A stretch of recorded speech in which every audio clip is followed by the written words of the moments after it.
مجھ سے کچھ دوست سوال کر رہے تھے کہ وہ کہہ رہے کہ چلہ کشی سے اللہ ملتا ہے، وظائف کرنے سے اللہ ملتا ہے، آپ مہربانی کر کے ہمیں بتائیں۔ میں نے کہا 3 باتوں سے اللہ ملتا ہے: خاموش رہنے سے کہ تمہیں سوال کا جواب آتا ہو اور دوسرے کے جذبات کا احترام کرو، اسے فتح کرنے کی کوشش نہ کرو، خاموش رہو۔ بھوکا رہنے سے، فاقے کرنے سے، اور رات کو سجدے کرنے سے۔ تو روزوں میں آپ بھوکا رہتے ہیں، پیاس برداشت کرتے ہیں، آپ کے پاس چیزیں میسر ہوتی ہیں۔ صبر کس کو کہتے ہیں؟ یہی تو صبر ہے۔ اللہ کے رسول صلی اللہ علیہ وسلم سے فرشتے پوچھتے ہیں طائف میں کہ ان کو ہم سب کو، دونوں پہاڑوں کو ملا دیں آپس میں، ان کو پیس دیں جنہوں نے آپ کے ساتھ مطلب ہے یہ برا سلوک کیا ہے۔ اللہ کے حبیب صلی اللہ علیہ وسلم فرما رہے ہیں مجھے امید ہے کہ ان کی اولادیں ایمان لے آئیں گی۔ پاور ہونے کے باوجود بدلہ نہ لینا، پاور ہونے کے باوجود چیز کا استعمال نہ کرنا، یہ صبر ہے۔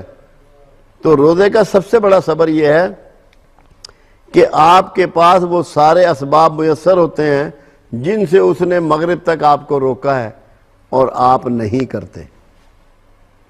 تو یہ صبر ہے، اور صبر کے لیے اللہ کہتا ہے کہ میں صبر کرنے والوں کے ساتھ ہوں۔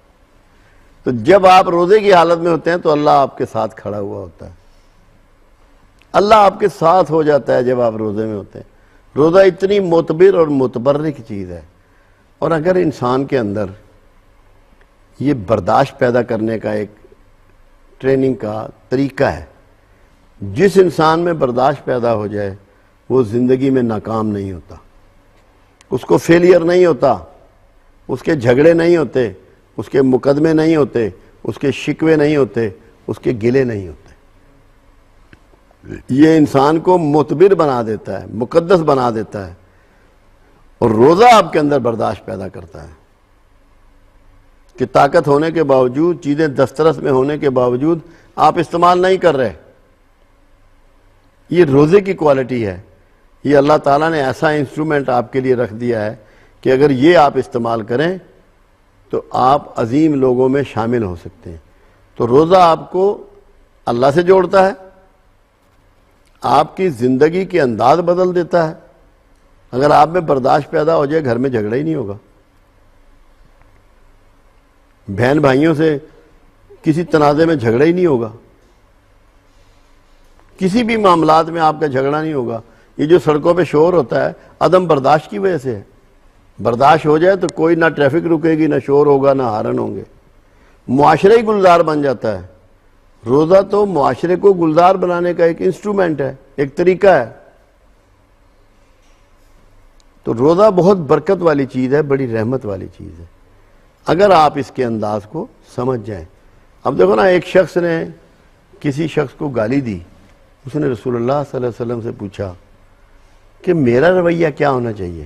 آپ نے فرمایا تم کہہ دو کہ میں روزے سے ہوں، میں تیرے ساتھ اس کے متبادل سلوک نہیں کروں گا جیسا تو نے مجھ سے کیا ہے، کیونکہ روزہ مجھے یہ سکھاتا ہے کہ میں نے برداشت کرنی ہے، ذلت بھی برداشت کرنی ہے، مگر برداشت کرنا ہے۔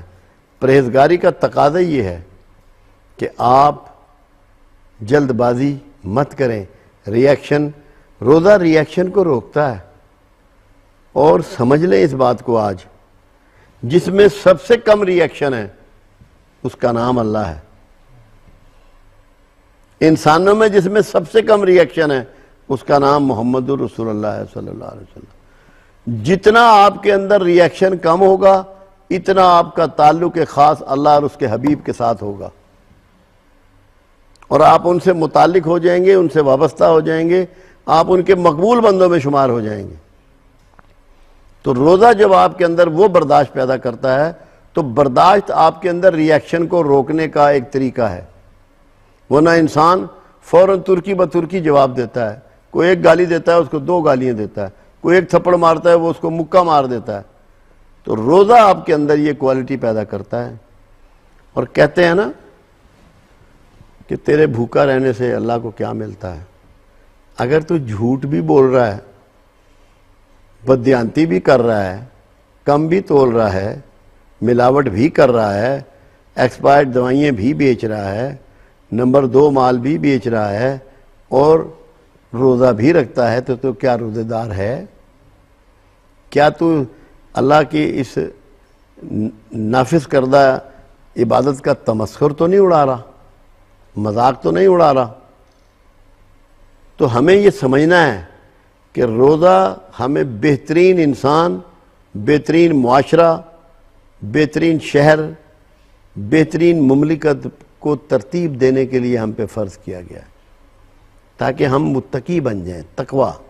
تقوی خوف کا نام ہے، اس کی ایک قسم آپ سمجھ لیں کہ آپ رات کو جا رہے ہیں اور نہ پولیس والا ہے، نہ کوئی عوام کا نمائندہ دیکھ رہا ہے، ٹریفک سگنل جو ہے وہ ریڈ ہے، اگر آپ گزر جاتے ہیں آپ صاحب تقوی نہیں ہیں۔ اگر آپ رک گئے ہیں کہ لال بتی ہو گئی ہے، مجھے اس قانون کو نہیں توڑنا، اس کی پاسداری کرنی ہے، تو اس کا مطلب ہے تقوی آپ کے اندر پیدا ہو گیا ہے، تاکہ تنہائیوں میں آپ کو یہ احساس ہو گیا ہے کہ میرا اللہ مجھے دیکھ رہا ہے۔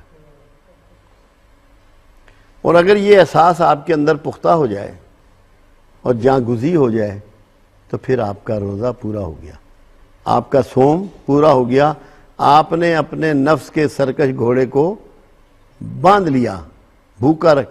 اور بھوکے رکھی ایک بات اور بتا دوں، روزے کی آخری بات آپ کو بتاؤں، رمضان میں قرآن اتارا گیا ہے، روزوں میں قرآن اتارا گیا ہے۔ کیوں؟ انسانی ذہن کا یہ اصول ہے کہ جب اس کا خالی پیٹ ہوتا ہے تو ذہن پوری طرح مکمل کام کرتا ہے۔ اگر معدہ بھرا ہوا ہو تو دماغ پورا کام نہیں کرتا، اس کے اوپر جو علم اوپر سے اتر رہا ہے، القاء ہو رہا ہے، یا اللہ کے رسول پہ وحی کی شکل میں آ رہا ہے، وہ انسان اس کو پوری طرح پریزرو نہیں کر سکتا، سمجھ نہیں سکتا۔ اللہ نے خالی پیٹ پہلے کروایا اور پھر قرآن کو نزول فرمایا تاکہ لوگ اس کو فالو کر سکیں۔ اللہ کرے کہ آپ کو روزے کی سمجھ آ جائے، اس کو آپ رکھیں، اس سے مستفید ہوں، صبر اور برداشت کے خوگر ہوں، اور اس کے مطابق معاشرے کو لے کے چلیں۔ اللہ آپ کا اور میرا حامی ہو۔